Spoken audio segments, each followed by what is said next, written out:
Good morning, third graders. I hope that you guys are all ready for the fourth chapter of our read-aloud book, Rump, by Liesl Shurtliff. Just going back to chapter 3 to remind you guys kind of what we read last week. The last chapter is called The Greedy Miller and His Daughter. So we were introduced to two new characters last week. The miller who controls all of the food in the town and seems to be kind of chubby for someone who lives in a place where there's not a lot of food and there's a lot of rations. And then he has a daughter named Opal who spins on her spinning wheel, and she's really beautiful, but she did something weird with her tongue, Rump said. So I'm not so sure what that's about. So this is chapter 4. It's called Red and Her Grandmother. So we're going to learn a little bit more about the character Red. And throughout the chapter today, I'm going to stop and I'm going to ask myself questions. That's a really good way to make sure that I'm understanding what's happening and what's going on in the story. So here we go. Chapter 4, Red and Her Grandmother. I lay on the ground, still as a dead chicken, and looked up at Red. Pixies don't attack like that unless your pockets are full of gold, said Red. Did you steal some? No, I said, scrambling to my feet. I brushed off the dirt and backed away a little. Even though Red never made fun of me, she still made me nervous. Once, a boy teased Red about her name and she punched him in the nose so hard, her name was running down his face. That's when everyone understood her destiny. I'm not going to hit you, she said, as if she could read my mind. What are you doing in the woods? Just thinking, I said. I wanted to ask her the same question, but suddenly Red stepped forward and pointed to my neck. They bit you, she said with a suspicious glare. Pixies don't bug you unless you're near gold. They definitely don't bite unless you have gold, lots of it. Suddenly, I became aware of the throbbing pain all over me. 4 of my fingers looked like sausages. A big lump was growing out of my arm, and my shirt collar tightened around my swelling neck. Red was right. I'd never known a pixie to bite unless you were holding a big chunk of gold. But I didn't have any. I turned out my pockets and held out my hands to show Red. How did you get rid of the pixies? I asked. She held up her fists and dropped the dirt in them. Pixies hate to be dirty. They like to stay shiny. So I'm going to stop and ask myself a question there.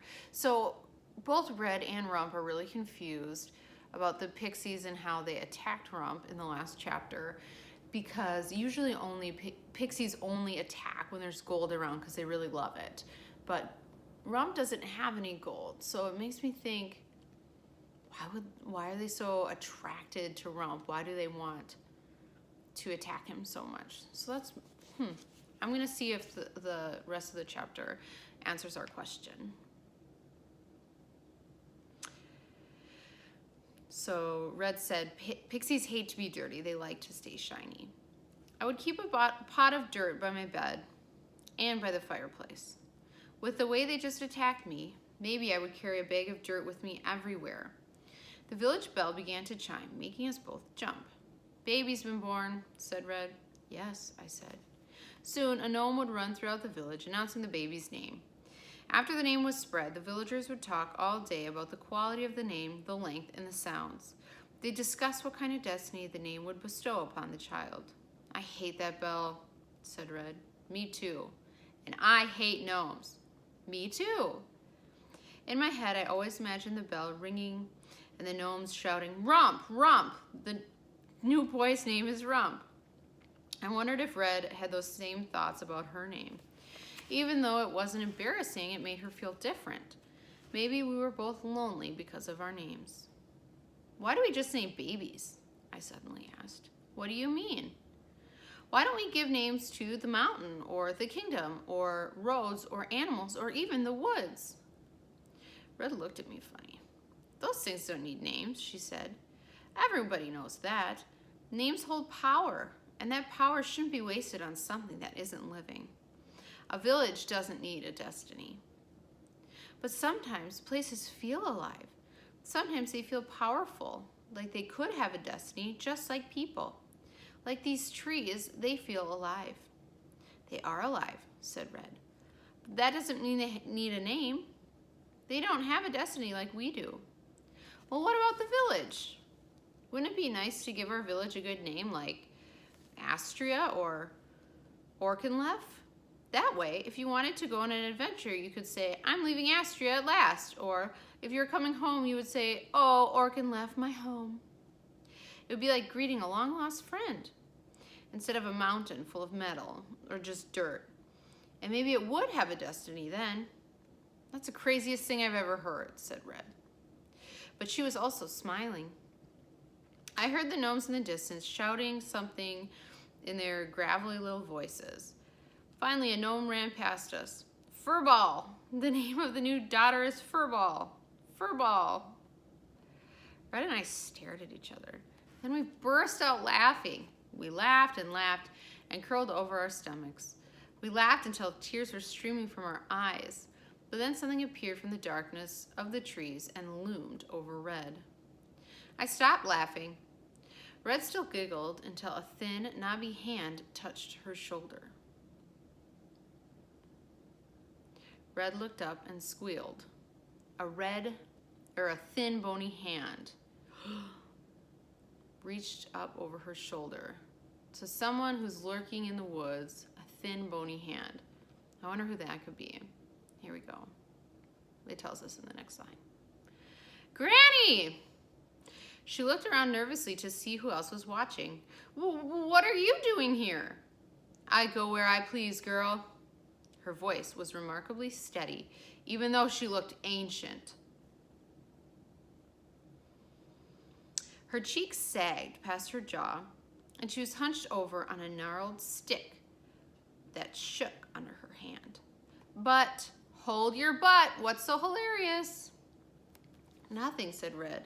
She nudged me while keeping wide eyes on her granny. Nothing at all, I squeaked. Red's granny squinted at me. You're Elsbeth's boy.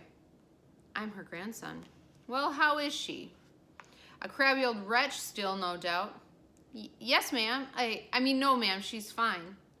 You're the one with only half your name. I shuffled my feet and glanced at Red. Oh, stop your worrying prancing. Red already knows. She won't tell. How did they know? Gran had told me never to tell anyone that Rump wasn't my whole name. Some people might think half a name would make a person addled in the brain or even dangerous. Red's granny leaned down close to me. She had a strong but not unpleasant smell, like fresh things that grow in the earth. She said, staring at my eyes. You'll find it all. What all? Your name, all of it. I will? Red's granny suddenly looked very wise and maybe even less grouchy and wrinkly. Not before you cause a heap of trouble, though, and you'll have to find your destiny first. But I thought my name was my destiny. No, the other way around. Find your destiny, you find your name. It's right under your feet. I looked under my feet. Just dirt. My brain felt all tangled. Red's granny came even closer and hunched over so her face was level with mine.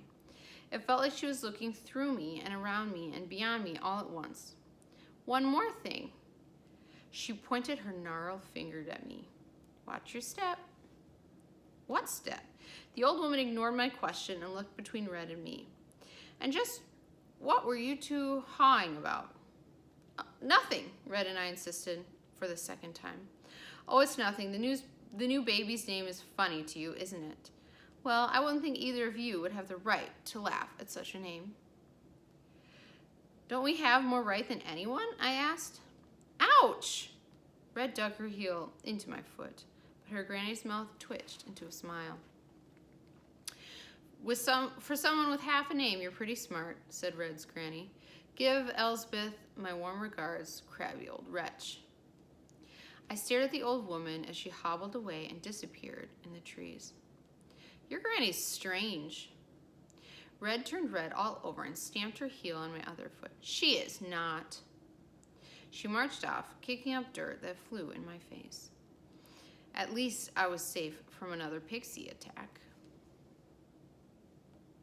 So I'm going to just question about Red's granny and what kind of character she is. So at first, Rump said that she was kind of scary. She looked really old. She had gnarled hands. But then she told him that he would find the rest of her name, and he liked her a lot more after that. He was like, tell me more about that. So I'm thinking, if I was to describe some character traits of Red's granny, I would describe her as wise, outspoken, which means she kind of speaks her mind all the time. She kept calling Rump's grandmother an old wretch. So wise, outspoken, and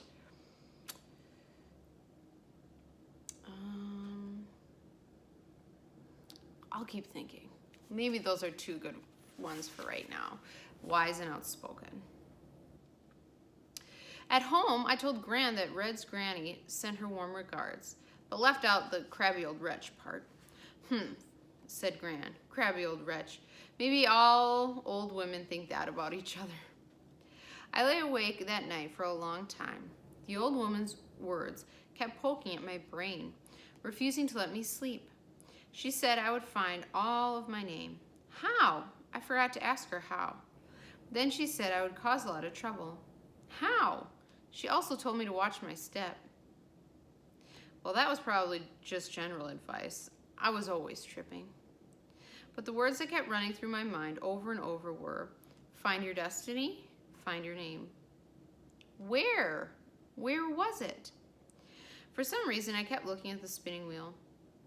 I sat in a shaft of moonlight, still just biding its time, waiting for me to spin. And that's the end of chapter 4. So I'm still having a hard time thinking of a third character trait to assign to Red's granny. So I came up with wise and outspoken. How about you guys think of a third character trait and write it in the comments of this chapter, and then we'll have a whole bunch of character traits for her.